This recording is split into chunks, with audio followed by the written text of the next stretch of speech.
Mak ayah, setiap tahun anak-anak kita dapat duit raya. Tapi lepas sebulan, habis. Kita pun tak tahu ke mana perginya. Tahun ini, apa kata kita ubah? Tukar duit raya mereka jadi emas. Simpan diam-diam, tapi beri impak yang besar suatu hari nanti. Saya gunakan album ini. Satu helai ada 3 slot. Ada 19 helai semuanya. Cukup untuk 57 keping emas 1 gram. Harganya sekarang RM511 sekeping. Kalau penuh, itu dah jadi RM29,127. Kita mungkin tak mampu simpan sekaligus. Tapi 1 gram demi 1 gram, kita bina perlindungan masa depan untuk mereka.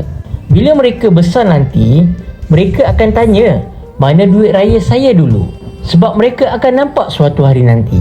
So, mak ayah, sediakanlah sesuatu yang jauh lebih bernilai. Kalau kamu pun nak mula, klik beg biru tu, daftar akaun dan mula simpan emas untuk anak-anak. Mereka tak minta apa-apa pun, tapi suatu hari nanti mereka akan sangat hargai usaha kita ini.